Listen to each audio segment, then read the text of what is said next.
Mi nombre es Yaimali Páez, esto es Filosofía del Derecho y el tema que vamos a tratar a continuación es referente a la filosofía. Para hablar de filosofía es necesario que tengamos el conocimiento acerca de lo que significa filosofía. Esta palabra proviene del griego y se compone en dos vocablos, el filos, que significa amor, amante o amigo, y el sofía, que significa sabiduría, conocimiento o pensamiento. Entonces, debido a esto podemos sacar la conclusión de que la filosofía es el deseo de conocer, o podríamos decir también que es el amor por la sabiduría. Esta palabra filosofía surge a raíz de preguntas que se hicieron los antiguos griegos con respecto al origen o a la existencia de las cosas, como por ejemplo el conocimiento, la verdad o la moral. Este amor por el saber fue el inicio de las primeras nociones acerca de la filosofía, las primeras nociones acerca del conocimiento para el mundo, y que hoy supone lo que es la base de la ciencia. También podemos decir que la filosofía es el amor por el conocimiento. Si hablamos de un filósofo, nos podemos referir a este como una persona que pretende o busca el saber en el saber mismo. Puede ser sin un fin pragmático. Además de esto, el filósofo busca e indaga acerca de los últimos fundamentos de la realidad. El análisis racional del sentido de la existencia humana, tanto de forma individual o como colectiva, está basada en la comprensión del ser. La filosofía, desde la existencia del hombre, siempre ha pretendido saber y conocer. Es por ello que la mayoría de las personas se ha sentado a reflexionar sobre el origen del universo, el sentido de las cosas y sobre todo en su propia existencia. Como seres racionales, pues siempre pretendemos saber el porqué de las cosas. A raíz de lo que hemos dicho anteriormente, podemos llegar a la conclusión de que la filosofía es una ciencia milenaria que se ocupa de investigar, de indagar, que pretende indagar para resolver la mayoría o por lo menos las principales interrogantes que como hombres nos hacemos. Estas principales interrogantes que atañen al hombre, entendiendo que como seres racionales, como dijimos anteriormente, es necesario saber el porqué, el dónde, el cómo, el cuándo de las cosas. Y por eso la filosofía pretende responder a esas ciertas interrogantes. La filosofía es una ciencia que representa el principal avance o progreso del ser humano como tal, por encima de la mayoría de las disciplinas científicas, políticas y sociales, mediante el razonamiento intelectual. Es necesario hablar de filosofía considerándolo como la madre del pensamiento científico, debido a que a través de ella se llega a las conclusiones creándose hipótesis que responden a las preguntas que la mayoría de los hombres nos hacemos, que es lo que hablamos anteriormente: el qué es, el por qué, el cómo, el dónde, el cuándo, el para qué se hacen las cosas. La filosofía tiene ciertas características. Podemos hablar de filosofía como la filosofía racional, ya que se basa en el razonamiento, además de que es sistemática, es totalizadora y que tiene un sentido estricto.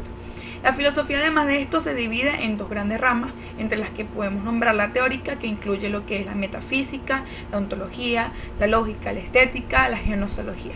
Además de esto, podemos hablar de una filosofía práctica, dentro de la cual tenemos lo que es la ética y la filosofía del derecho. Si hablamos de filosofía del derecho, podemos citar al autor Giorgio del Vecchio, el cual describe la filosofía del derecho como aquella que estudia los primeros principios en los que se funda el derecho, como su estudio lógico, el origen y la transformación a través del tiempo.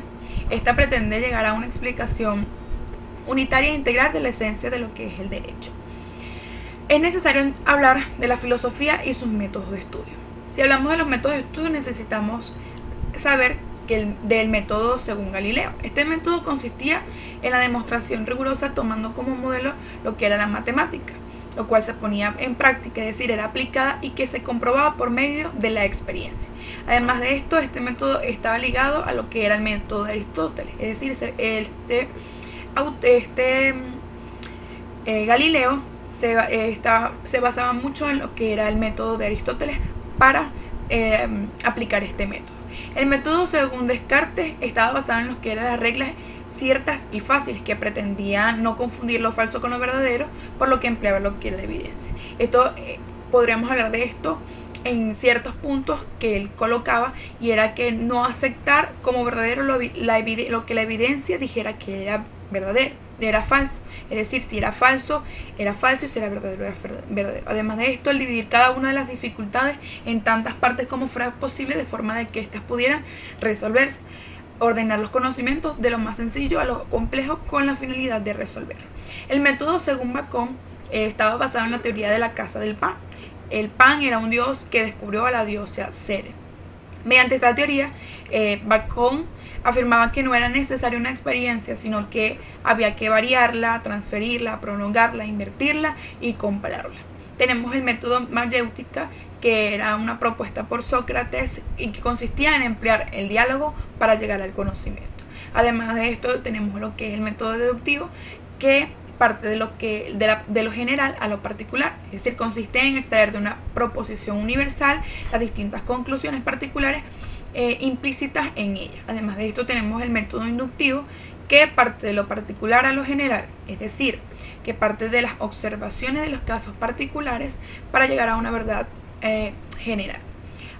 Tenemos el método genético, que estaba basado en los antecedentes, en el origen de las cosas, así como también tenemos el método comparativo, que era un complemento de este método genético.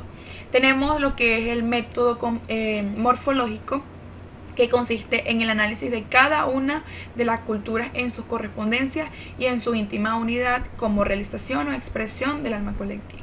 El método dialéctico evolutivo, que considera tanto los fenómenos históricos como sociales en un continuo movimiento, es decir, describe la historia de los que nos rodea tanto en la sociedad como en el conocimiento.